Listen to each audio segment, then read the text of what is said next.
안녕하세요. 오늘 소개드릴 논문은 Tiered Memory Management Access Latency is the Key라는 논문입니다. 이 논문은 작년 SOSP에 발표되었습니다. 그럼 발표를 시작하도록 하겠습니다.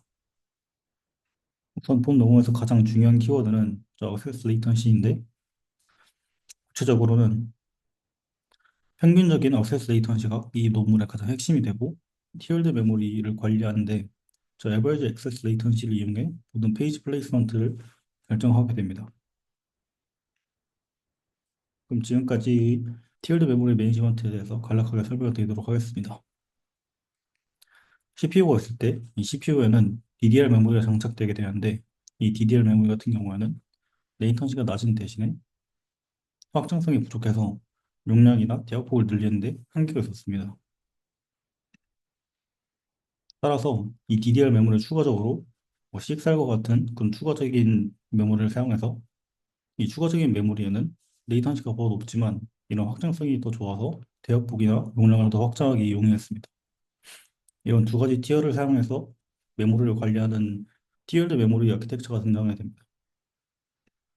이때 디폴트 티어의 경우에는 레이턴시가 더 낮기 때문에 자주 사용되는 핫데이터는 이런 디폴트 티어에 배치시키고 그 얼터너티브 티어는 레이턴시가 더 높기 때문에 자주 사용되지 않는 콜드 데이터를 얼터너티브 티어에 배치하여 이 두 티어 간의 그 레이턴시 차이를 효과적으로 극복합니다. 따라서 기존 논문인 아스플러스 23년도에 발표된 TPP에서도 얼터너티브 티어로서 CXL 메모리를 사용하고 있는데 이, 본, 이 논문에서는 로컬 노드에 있는 메모리를 핫 데이터를 이 CXL 노드로 옮기는 것은 리저블 하지 않다라고 말하고 있습니다.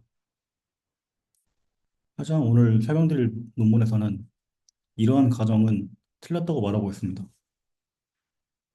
메모리 리퀘스트가 많이 몰리는 상황에서는 디폴트 티어의 레이턴시가 더 커질 수 있고 따라서 얼터너티브 티어의 레이턴시보다도 더 커질 수 있다는 것입니다.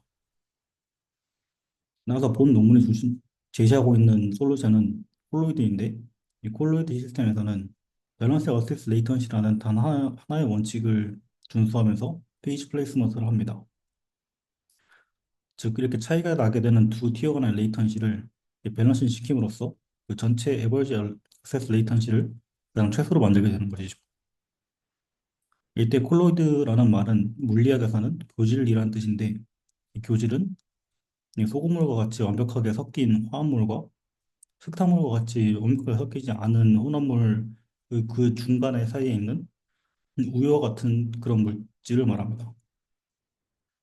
따라서 본 논문에서 이 콜로이드라는 말을 쓴 것은 디폴트 티어에 가깝게 알터너티브 티어의 레이턴시가 내려오는 그런 이상적인 상황을 완벽하게 섞인 소금물과 같은 그런 화합물이라고 비유해보고 두 티어 간의 레이턴시가 크게 차이가 나는 상황을 흙탕물과 같은 혼합물로 비유해볼 수 있다면은 본 논문이 제시하고자 하는 이 두 티어의 레이턴시를 그 중간 지점으로 맞추는 것은 이런 콜로이드의 상태와 유사한 점에서 이렇게 이름을 지었다고 생각하고 있습니다.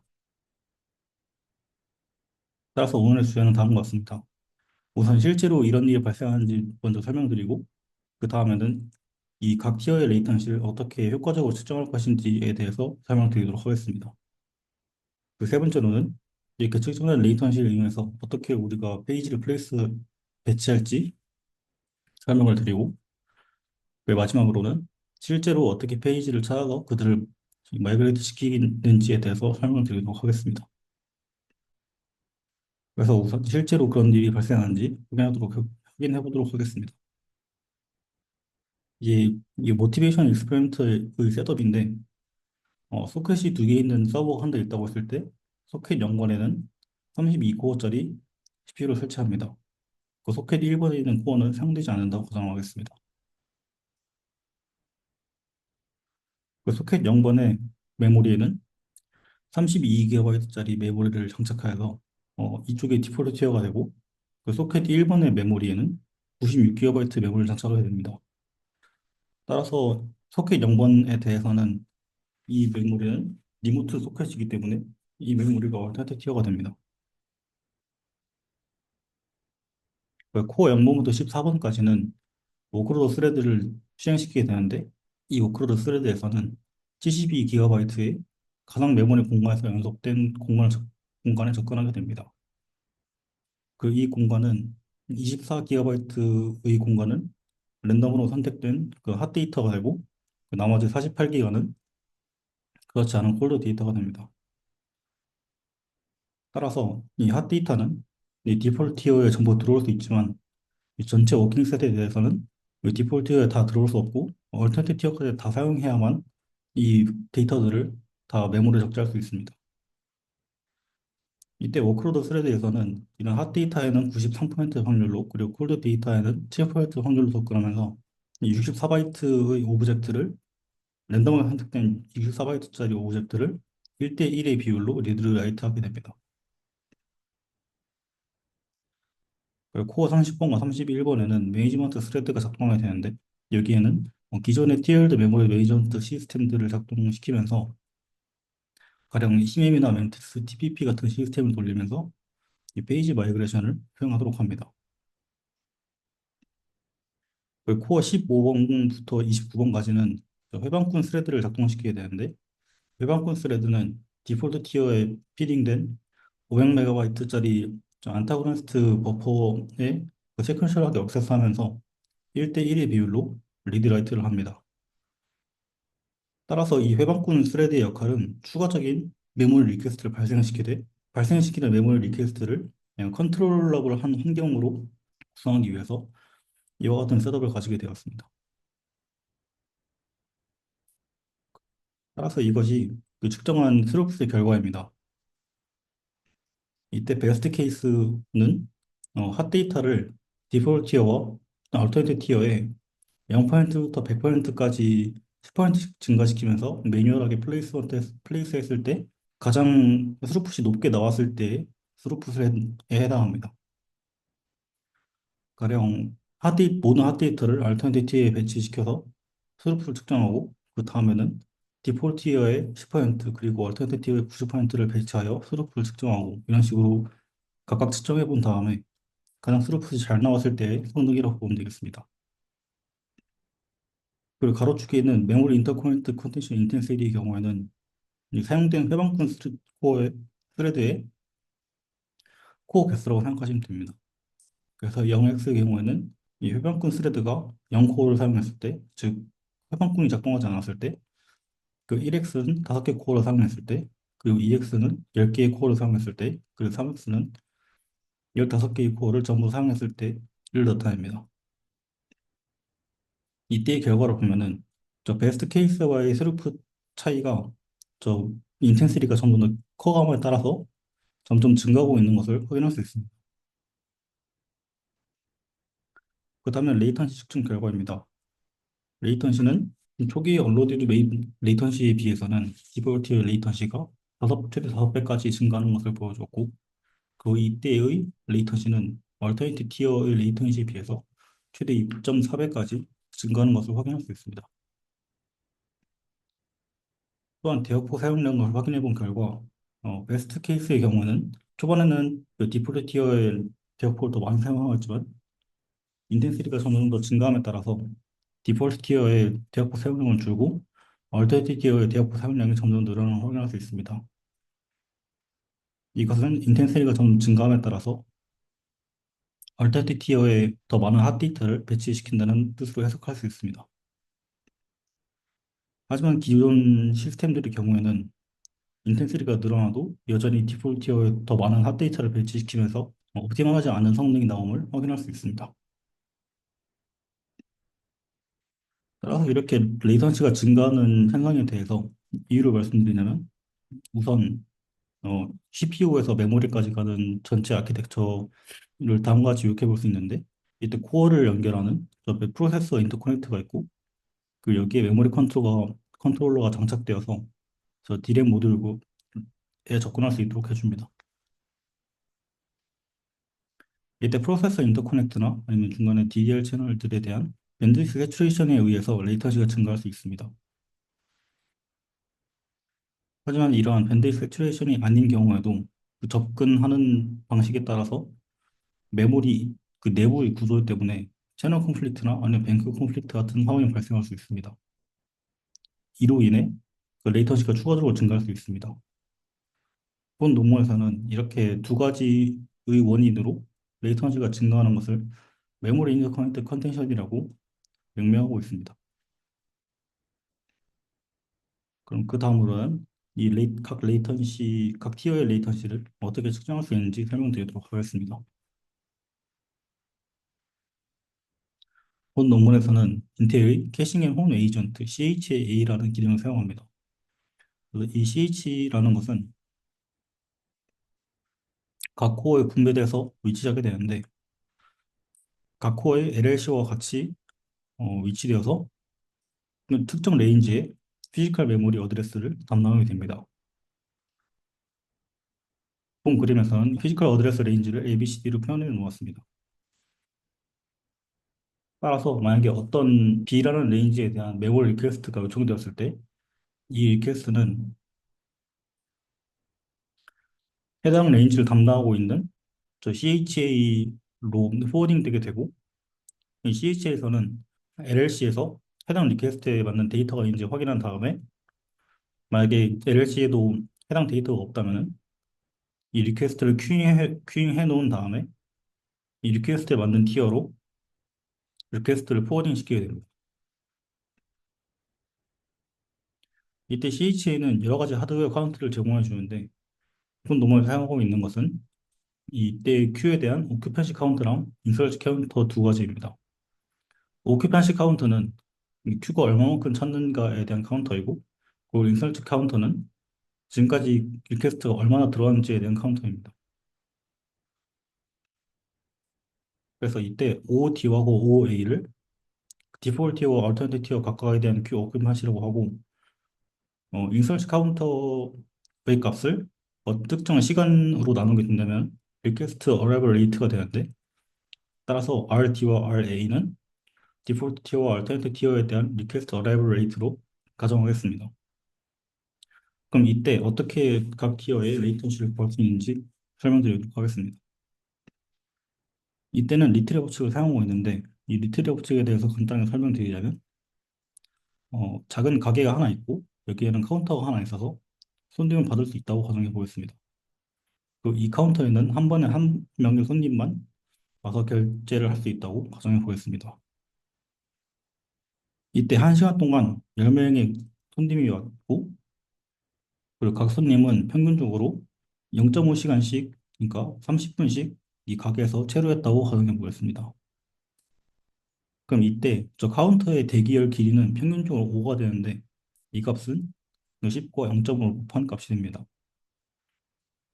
이 왜 5가 되는지에 대해서 좀 더 설명을 드리자면 만약에 10명의 손님이 1시간 동안 와서 1시간 동안 1시간 내에 전부 다 나갔다면은 각 손님이 이 가게에 체류하게 되는 시간은 평균적으로 6분일 것입니다.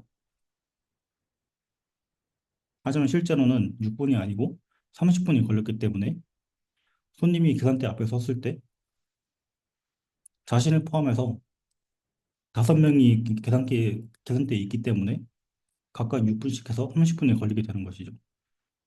따라서 이때 계산대의 그 대기열 줄 길이의 평균은 5가 되고 이 값은 저 10과 0.5를 곱한 값이 됩니다.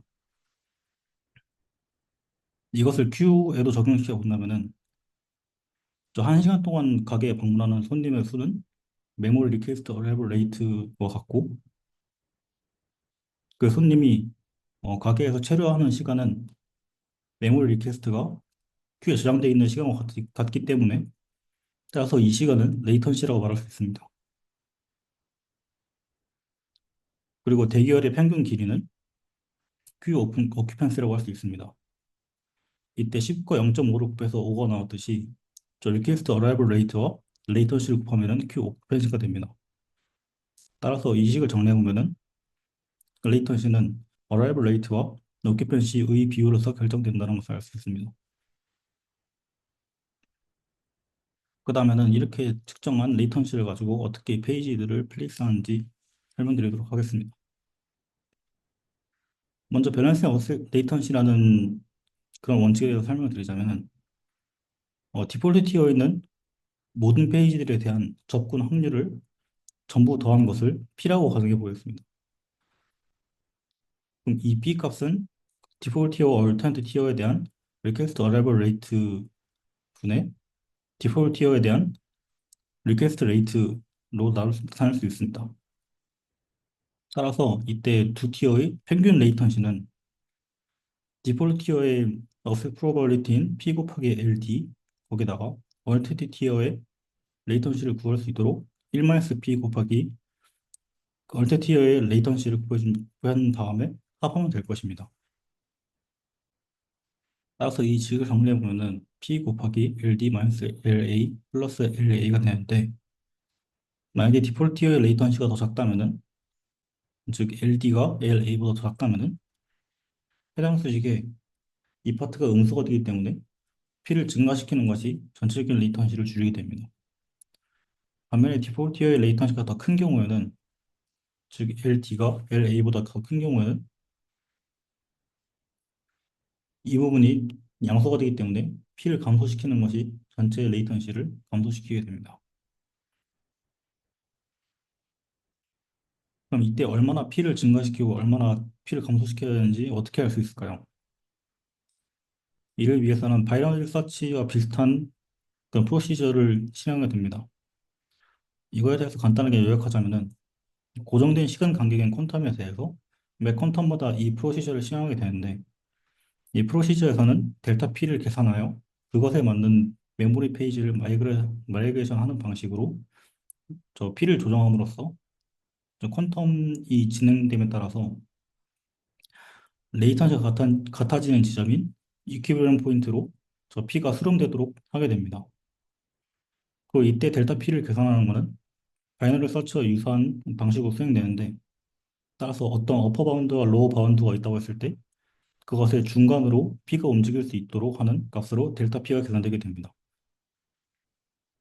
이거에 대해서 좀 더 구체적으로 설명드리도록 하겠습니다. 자, 델타 P를 구하는 알고리즘은 다음과 같습니다. 일단 두 티어의 레이턴시가 저 델타 곱하기 디폴트 티어의 레이턴시보다 작다면은 두 티어의 레이턴시는 같다고 판단됩니다. 그리고 이때 저 소문자 델타는 컨피규어라는 스레시홀드로서 고정된 스태틱한 값입니다.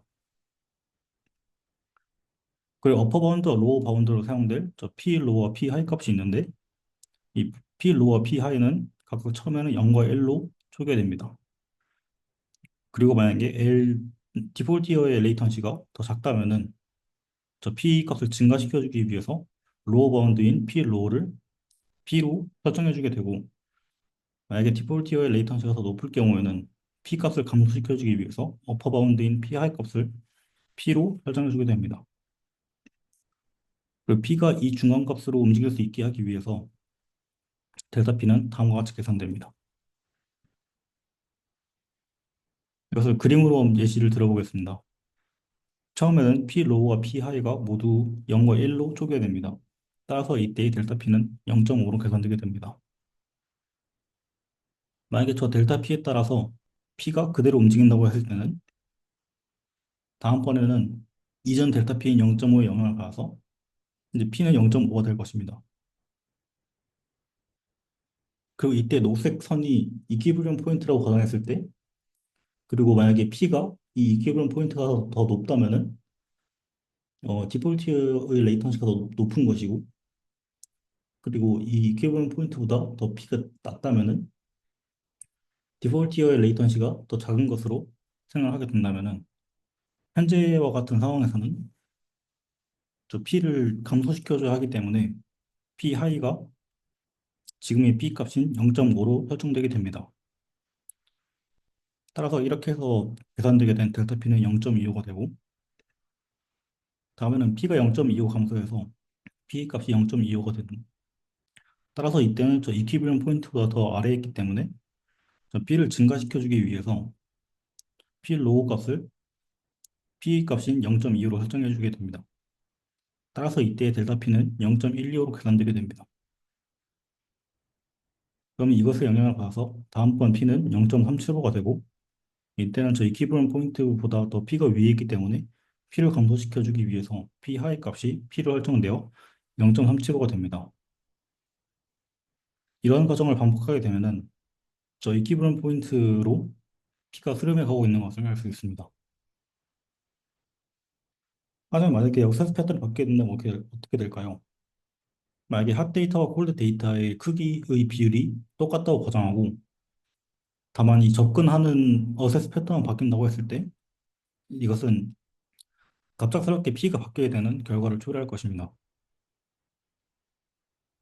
따라서 T은 3이라는 시간에 저 P 값이 갑자기 0.7로 증가했다고 가정해 보겠습니다. 아직 계산을 하기 전에는 저 P 로와 P 하이 값이 저 수렴된 지점이 0.35로 돼 있다고 가정했을 때 이 프로시저를 실행하게 된다면은 P가 이퀴valent 포인트보다 더 위에 있기 때문에 저 P를 낮춰주기 위해서 P 하이의 값은 P로 설정되어서 0.7이 됩니다. 따라서 이때 델타 P는 0.175로 계산되게 됩니다. 따라서 이것을 반영하여 다음번 P는 0.525가 되고 여전히 P가 더 이퀴valent 포인트보다 더 높기 때문에 마찬가지로 P 하이가 P로 설정되어서 0.525가 됩니다. 이런 과정을 반복하다 보면은 이번에도 저 P의 값이 이퀴valent 포인트로 수렴해 가고 있는 것을 확인할 수 있습니다. 하지만 데이터와 콜드 데이터의 비율이 달라진다거나 아니면 해방군 웹스레드 같은 추가적인 메모리 트래픽이 발생하여서 메모리 인터커넥트 컨젝션이 발생하게 되면은 그럼 이때는 저 이퀴버런 포인트가 바뀌게 될 것입니다. 하지만 지금까지 알고리즘은 저 이퀴버런 포인트가 P 로우와 P 하이 그 중간에 어느 사이에 어딘가에 있다고 가정하기 때문에 만약에 저 이퀴버런 포인트가 이런 P 로우나 P 하이 그 바깥으로 넘어가 버리면은 P는 저 이퀴버런 포인트로 수렴할 수 없게 됩니다. 따라서 이 추가적인 로직이 필요한데 저 두 번째 줄에서 일단 우선 그두 티어의 레이턴시가 같은지 다른지 비교를 하기 때문에 그 이후에는 이제 두 티어의 레이턴시가 차이가 나는 상황에서의 로직을 할 수 있습니다. 그때 5번 라인에서 저 P 하이와 P 로우의 차이가 저 이필론이라는 고정된 값보다 작았을 때 5번 조건에 걸리게 되는데 이 말은 저 P 하이와 P 로우 값이 충분히 작음에도 불구하고 여전히 두 티어 의 레이턴시가 아직도 차이가 난다는 상황을 의미합니다. 따라서 이 상황에 대해서 저 이퀴비런 포인트가 변경됐다고 판단하고 따라서 6번째 줄에서 저 P 하이 값과 P 로우 값을 각각 상황에 맞게 1과 0으로 초기해 주게 됩니다. 따라서 이 상황에 대해서 설명을 드리자면 만약에 T는 3의 시간에 이퀴비런 포인트가 더 증가했다고 가정해 보겠습니다. 그럼 지금까지는 P와 P 로우, P 하이 전부 다 0.35였는데 갑자기 이퀴버런 포인트가 변경됐기 때문에 디폴트의 레이턴시가 갑자기 더 작게 나올 것이고 따라서 이때는 저 P를 증가시켜야 될 것입니다. 하지만 P 로우와 P 하이 값이 그 차이가 매우 작기 때문에 이때는 P 하이 값을 1로 초기화시켜서 P 값을 증가시킬 수 있도록 델타 P가 계산됩니다. 따라서 그 다음에는 계산된 델타 P만큼 P가 증가하게 되고 여전히 P가 저 이퀴버런 포인트보다 더 아래에 있기 때문에 P를 증가시켜주기 위해서 P 로우 값이 P로 설정되게 됩니다. 이후로는 마찬가지 과정을 거치면서 이 변경된 이퀴버런 포인트 값으로 저 P가 수렴되고 있는 것을 확인할 수 있습니다. 따라서 콜로이드의 전체적인 페이지 플레이스 알고리즘을 설명드리도록 하겠습니다. 이제 매 퀀텀마다 이 알고리즘이 실행되게 되는데 우선 CHM 모듈을 측정해서 각 티어의 오큐펜시와 리퀘스트 레이트를 측정하게 됩니다. 그리고 이렇게 측정한 값을 이용해서 각 티어의 레이턴시와 P 값을 계산하게 되고 그 프로모션, 디모션 모드를 설정하게 됩니다. 만약에 디폴트 티어의 레이턴시가 더 작다면은 얼터네티브 티어의 핫데이터를 그 디폴트 티어로 움직여야 되기 때문에 프로모션으로 모드가 설정되게 되고 반대로 디폴트 티어의 레이턴시가 더 크다면은 디폴트 티어에 있는 데이터를 얼터네티브 티어로 움직여주기 위해서 디모션으로 모드가 설정됩니다. 다음으로는 방금 말씀드린 것 같은 그런 방식으로 델타 P를 결정하게 되고 그 다이나믹 마이그레이션 리밋을 계산하게 됩니다. 이 다이나믹 마이그레이션 리밋이 필요한 이유는 페이지를 마이그레이션 하는 것 자체도 추가적인 메모리 트래픽을 발생시키기 때문에 화면에 너무 많은 양을 움직이면 안 되는데 이 내역의 마이그레이션 리밋을 지정하기 위해서 델타 P 곱하기 얼터너티브 티어와 디폴트 티어의 리퀘스트 레이스를 곱한 더한 값을 곱하여 사용합니다. 따라서 이 수식에 대해서 좀 더 설명을 해보자면 이제 P는 디폴트 티어 얼터너티브 티어의 리퀘스트 레이트의 합과 저 디폴트 티어의 레이트의 비율로서 결정되는데 따라서 P 곱하기 이 두 티어의 리퀘스트 레이트의 합이 RD가 됩니다. 따라서 양면에 델타를 씌우게 되면은 이 델타 P 곱하기 RD 플러스 RA 값은 델타 RD와 같다는 이 수식이 나오게 되는데 이 말뜻을 생각해 보자면은 저 디폴트의 리퀘스트 레이트의 변화량만큼 그 마이그레이션 리밋을 설정하겠다는 것은 마이그레이션 이후에 그 디폴트의 레이트가 이 정도 변화할 것이기 때문에 이 정도의 트래픽은 허용해 주겠다라는 의미로 해석할 수 있습니다. 따라서 이 값과 이 컨피규어란 스태틱 값인 m과의 최소값으로 마이그레이션 리밋이 결정되게 됩니다. 그 이후에는 페이지를 찾고 마이그레이션 시키게 됩니다. 그럼 이제 이 페이지를 어떻게 찾고 마이그레이션 시키는지에 대해서 설명을 드리도록 하겠습니다. 이 콜로이드는 이 마이그레이션을 하는 방향과 그 얼마나 마이그레이션 할지에 대한 두 가지 정보를 제공해주고 실제로 페이지를 찾고 그리고 실제로 이것을 마이그레이션 시키는 것은 기존의 시스템을 이용합니다. 따라서 본 논문에서는 히멤과 멘티스 그리고 TPP 이 세 가지 기존 시스템에 콜로이드를 통합하는 것을 소개하고 있습니다.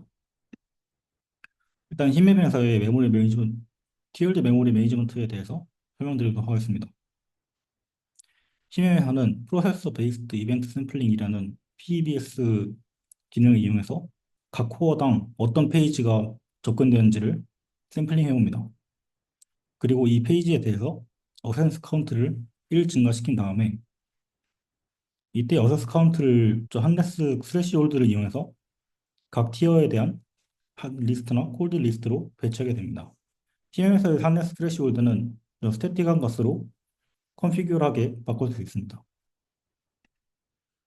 그 만약 어센스 카운트가 너무 높아지게 된다면은 이제 모든 페이지가 핫 리스트로 가기 때문에 만약에 어떤 페이지의 액세스 카운트가 저 쿨링 스레시홀드에 도달하게 된다면은 전체 페이지의 액세스 카운트를 절반으로 줄이는 식으로 쿨다운이 이루어지게 됩니다. 지금까지는 그 스캔 스레드의 역할이었고 이 스캔 스레드와 별도의 마이그레이션 스레드가 얼터너티브 티어에 있는 핫 페이지를 전부 디폴트 티어의 핫 리스트로 넣음으로써 이 마이그레이션이 진행됩니다. 그 디폴트 티어에 더 이상 공간이 없을 때에는 디폴트 티어의 콜드 리스트를 이용해 이런 콜드 페이지들을 얼터너티브 티어로 마이그레이션 시키게 됩니다. 그래서 히맨 플러스 콜로이드에서는 이런 핫 리스트와 콜드 리스트를 사용하지 않고 저 빈이라는 단위를 사용하게 되는데 이 빈이라는 단위는 저 액세스 카운트의 전체 레인지를 고정 크기로 나눈 값으로 해당 액세스 카운트 레인지를 담당하고 있는 것이 하나의 빈이라고 설명드릴 수 있습니다. 따라서 힘에서 마찬가지로 PEBS를 이용해 접근된 페이지를 샘플링 해오고 그 액세스 카운트를 늘린 다음에 이 액세스 카운트에 맞는 빈으로 해당 페이지를 추가하게 됩니다. 이렇게 하면은 각 빈에는 액세스 카운트가 유사한 페이지들끼리 모여있기 때문에 어느 정도 이 페이지들이 소팅되는 효과를 본다고 할 수 있습니다. 이렇게 소팅이 필요한 이유는 폴로이드에서는 최대한 적은 페이지를 마이그레이션 시킴으로써 저 델타 P에 맞는 페이지를 이동시켜 하기 때문에 이런 소팅이 필요하고 이것을 좀 더 효율적으로 하기 위해서 이런 빈이라는 것을 활용하고 있다는 것, 활용하게 됩니다. 각 페이지에 대한 액세스 프로버빌리티는 전체 페이지에 대한 액세스 카운트를 전부 다 더한 것과 해당 페이지에 대한 액세스 카운트의 비율로서 해당 페이지의 액세스 프로버빌리티인 저 PI 값을 계산할 수 있게 됩니다. 그리고 만약에 이 PI 값이 저 델타 P보다 더 작을 때 해당 페이지를 발그레 시키게 됩니다. 따라서 이렇게 한다면은 저 페이지들이 저 액세스 카운트를 가지고 어느 정도 정렬이 되어 있기 때문에 이때 옮겨지는 페이지는 페이지의 PI 값은 델타 P보다 작지만 작은 페이지를 중에서도 가장 큰 PI 값을 가지게 됩니다. 그리고 memtis에 대해서 간단하게 설명을 드리겠습니다. memtis에서는 이 힘에 비해서 네 가지 차이점이 있는데 첫 번째로는 이 PBS 샘플링하는 인터벌을 다이나믹하게 결정한다는 것, 그리고 핫, 콜드, 스레시홀드를 PM에서는 이 고정된 값으로 이 스레시홀드를 결정했지만 멘티스에서는 억세스 히스토그램을 이용해서 다이내믹하게 이 핫콜드 스레시홀드를 결정하게 됩니다. 그 또한 각 티어마다 마이그레이션 스레드를 운영하게 되고 그 이때 페이지 사이즈에도 다이내믹하게 결정되게 됩니다. 하지만 이런 변경 사항들 중에서 2번을 제외하면은 이 콜로이드1은 무관한 변경이기 때문에 멘티스 플러스 콜로이드는 시멘 플러스 콜로이드와 유사한 방식으로 작동하게 됩니다. 멘티스 플러스 콜로이드에서는 할 리스트와 콜드 리스트를 그대로 사용하고 할 리스트에 있는 페이지에 대해서 마이그레이션을 진행합니다. 이렇게 하는 이유는 멘티스에서는 히스토그램 이용해서 할 리스트와 콜드 리스트에 페이지를 넣기 때문에 이 페이지들이 이 히스토그램의 도움을 받으면 어느 정도 소팅이 돼 있다고 할 수 있고 따라서 이때는 저 빈을 사용하지 않고 이런 식으로 할 리스트에 있는 페이지들에 대해서만 마이그레이션 콜로이드를 이용해서 마이그레이션 하게 됩니다. 그 콜드 리스트에 있는 페이지들은 기존의 힘유형과 마찬가지 방식으로 디모션 됩니다. 그래서 마찬가지 방식으로 이때도 PI 값을 계산하고 이 PI 값이 저 델타 P보다 가장 작을 때 해당 페이지를 마이그레이션 시키게 됩니다. 그리고 각 티어마다 존재하는 마이그레이션 스레드인 마이그레이터 D에 대해서는 얼터너티브 티어의 마이그레이터 D만 수정을 해서 콜로디를 구현하였다고 합니다. 다음으로는 TPP의 콜로이드를 통합하는 과정을 설명드릴 것인데 일단 TPP에서 우선 설명을 드리자면 TPP에서는 이제 페이지 타입에 따라서 이 페이지가 파일 페이지냐 아니면 어너넌스 페이지냐 이런 페이지 타입에 따라서 여러 가지의 액티브, 이넥티브 에러 리스트를 관리하고 이것을 이용해서 콜드 페이지를 디모션 시킵니다. 그 핫 페이지를 프로모션 시킬 때는 그 뉴마 밸런싱에서 유사한 방식으로 힌트 폴트 메커니즘을 사용하게 됩니다. 그래서 TPP 플러스 콜로이드에서는 저 레이턴시와 억세스 프로버빌리티를 계산하는 것은 측정하는 것은 추가적인 커널 모듈에서 측정을 하여서 커널에게 노출시키게 됩니다. 그 TPP에서는 얼터너티브 티어에서 디폴트 티어로의 프로모션만을 위해서 그래서 얼터너티브 티어에 대한 힌트 폴트만을 활성화시켰지만 TPP 플러스 콜로이드에서는 얼터너티브 티어뿐만 아니라 디폴트 티어의 핫 페이지가 얼터너티브 티어로 갈 필요가 있기 때문에 이때는 디폴트 티어와 얼터너티브 티어 모두에 대해서 저 힌트 폴트를 활성화시키게 됩니다. 그리고 페이지를 마이그레이션 할지 말지에 대한 결정은 페이지의 힌트 폴트 타임이 결정되게 되고 그리고 LRU 리스트를 이용해서 콜드 페이지를 디모션 시키는 것은 TPP와 동일하게 작동합니다. 따라서 프로모션 과정에 대해서 좀 더 설명을 드리자면 저 TBP는 그 주기적으로 페이지 테이블을 스캔하면서 그 페이지를 업맵을 시키게 됩니다. 따라서 이 시점에 해당 페이지가 업맵이 됐다고 가정해 보겠습니다. 그 델타 T의 시간이 지난 다음에 해당 페이지가 접근이 되면은 이제 힌트 폴트가 발생하게 되는데 이제 TPP 플러스 콜로이드에서는 T를 이용해서 해당 페이지를 마이그레이션 할지 말지를 결정하게 됩니다. 이거에 대해서 좀 설명을 드리자면은 만약에 어떤 페이지 i에 대한 어세스 프로버빌리티가 PI라고 한다면은 이 해당 페이지가 여러 번 어세스 했을 때 이 페이지에 대한 리퀘스트 그 사이사이에 있는 다른 페이지들에 대한 리퀘스트 개수의 평균은 PI의 역수가 됩니다. 예를 들어서 PI가 0.5라면은 그 말은 해당 페이지가 적어도 두 번 중에 한 번은 억세스 될 것이기 때문에 이 페이지 억세스 리퀘스트를 포함한 그 사이 간격의 평균은 2가 될 것입니다. 이 해당 페이지가 포함되어 있는 그 티어의 리퀘스트 레이스 평균을 R이라고 한다면은 그럼 이 리퀘스트들 간의 사이사이의 시간 간격은 R의 역수가 됩니다. 예를 들어서 10이라는 시간 간격 동안 5번의 페이지 리퀘스트가 있었다면 그렇다면 R은 0.5가 될 것이고 이 리퀘스트들 사이의 시간 간격은 R의 역수는 2가 됩니다. 따라서 PI의 역수는 그 사이에 있는 그 리퀘스트들의 개수가 되고 이 R의 역수는 이 리퀘스트들에 대한 시간 간격이 되기 때문에 이 PI의 역수와 R의 역수를 곱한 값은 이 전체의 시간 간격인 델타 T와 같게 됩니다. 따라서 이 식을 이용해서 저 PI는 델타 T 곱하기 R의 역수로 계산할 수 있다는 것을 알 수 있습니다. 따라서 힌트 폴트가 발생하게 되면은 힌트 폴트 핸들러는 PI를 계산하여 이 PI가 델타 P보다 더 작은지 판단하여서 이 페이지를 마이그레이션할지 말지 결정하게 됩니다. 그리고 마지막으로 이밸류에이션에 대해서 설명드리도록 하겠습니다. 이밸류에이션 세팅은 앞서 말씀드린 모티베이션 익스페리먼트의 실험과 동일합니다.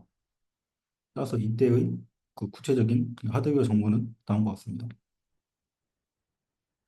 그리고 이때 측정한 스루풋은 다음과 같습니다. 이제 콜로이드를 같이 사용했을 때 전반적으로 저 베스트 케이스와 유사한 성능을 보여주었고 그 콜로이드를 사용하지 않았을 때는 최대 2.3배 정도의 성능 향상이 있었습니다. 그 콜로이드를 사용했을 때와 사용하지 않았을 때의 레이턴시를 비교한 것인데 일단 콜로이드를 사용했을 때 저 디폴트 티어와 얼터너티브 티어의 사이에 저 레이턴시의 갭이 훨씬 더 줄어드는 것을 알 수 있습니다. 그럼에도 불구하고 두 티어의 레이턴시가 평행에 맞지 않는 것은 왼쪽에 1x보다 적은 상황에서는 이제 모든 핫페이지들이 디폴트 티어에 들어간다 하더라도 레이턴시의 평행에 맞지 않았기 때문이고 그걸 반대로 1x보다 클 때에는 모든 핫페이지들이 얼터너티브 티어에 들어감에도 불구하고 레이턴시의 평행을 맞출 수 없었기 때문입니다. 그 다음에는 밴드위스 유틸리제이션에 대해서 설명하겠습니다. 그 콜로이드를 사용하지 않았을 때는 이 메모리 인터커넥트 컨디션 인텐시티가 좀 더 증가해도 디폴트 티어의 밴드위스를 더 많이 사용하고 있었지만 콜로이드를 사용하고 난 뒤에는 인텐시티가 좀 더 증가했을 때 그 알터너티브 티어의 밴드위스를 더 많이 사용하면서 베스트 케이스와 유사한 밴드위스 사용량을 보여주었습니다. 그 다음은 컨버전스 타임에 대한 실험입니다. t가 100일 때 억세스 패턴이나 아니면 메모리 인터커넥트 컨텐션을 변경시켜서 얼마나 빨리 이 P가 그 이퀴버런트 포인트를 시작하는지에 대한 실험입니다. 그래서 메모리 인터커넥트 컨텐션이 없는 상황에서는 TMM에서는 12초, 멤피스에서는 20초, TBP에서는 200초의 시간이 걸렸습니다. TBP가 더 오랜 시간이 걸린 것은 TBP가 매번 페이지 테이블 스캔을 하면서 마이그레이션을 하기 때문에 이런 페이지 테이블 스캔 오버헤드에 대해 오랜 기간이 걸리게 되었습니다. 그리고 이번에는 메모리 인터커넥트 컨텐션이 심한 상황에서 억세스 패턴이 바뀌었을 때입니다. 이때는 CMM의 경우에는 5초, 그 멤피스 경우에는 컨버전스 타임이 없었고 그 TBP의 경우에는 150초가 걸렸습니다. 멤피스의 경우에 컨버전스 타임이 없었던 이유는 멤피스는 적극적으로 콜드 페이지들을 디모션 시킴으로써 억세스 패턴이 바뀌었을 때 이미 콜드 페이지들이 전부 다 얼터너티브 티어에 다 들어가 있었기 때문에 이런 컨버전스 타임이 없는 것으로 확인되었습니다. 그 DBP는 이전에서 마찬가지 이유로 페이지 테이블 스캔 오버헤드 때문에 더 오랜 기간이 걸리되었고 그리고 이때 콜로이드를 사용하지 않은 실험 결과를 보면은 억세스 패턴이 바뀌었을 때 스루풋이 잠깐 증가하는 것을 보여주는데 이것은 얼터너티브 티어에 있는 콜드 페이지들이 하 페이지로 바뀜으로써 일시적으로는 콜로이드를 사용한 것과 비슷한 상황이 되어서 스루풋이 증가하게 되고 하지만 다시 이 핫페이지들을 전부 다 디폴트로 옮기는 바람에 이 스루풋이 감소하고 있는 것을 확인할 수 있습니다. 그 메모리 인터커넥트 컨텐션이 변경되었을 때 실험 결과입니다. 변경되었을 때 콜로이드를 사용하지 않았을 때는 스루풋이 낮아진 다음에 그대로 유지하는 양상을 보여주었고 그 콜로이드를 사용했을 때는 스루풋이 낮아졌다가 새롭게 변경된 이퀴블리엄 포인트로 다시 찾아오고 있는 것을 확인할 수 있습니다. 그 이제는 리얼월드 애플리케이션에 대한 이밸루에이션입니다. 그래서 페이지 그래프 프로세싱 어플리케이션인데 트위터 그래프에 대해서 페이지 랭크 알고리즘으로 실험을 해본 결과 저 인텐시티가 좀 더 증가함에 따라서 훨씬 더 많은 그 퍼포먼스 임프루먼트가 이루어져 있는 것을 확인할 수 있습니다. 그리고 이번에는 사일로 인메모리 트랜지션 프로세싱인데 YCSP C 벤치마크로 GPU 디스트리뷰션으로 접근했을 때의 실험 결과 그래프 프로세싱보다는 조금 덜한 퍼포먼스 임프루먼트를 보여주었지만 그에도 불구하고 인텐시티가 점점 증가함에 따라서 마찬가지로 퍼포먼스 임프루먼트가 좀 더 커지고 있는 것을 확인할 수 있습니다. 그리고 그 다음으로는 캐시립에 대한 벤치마크입니다.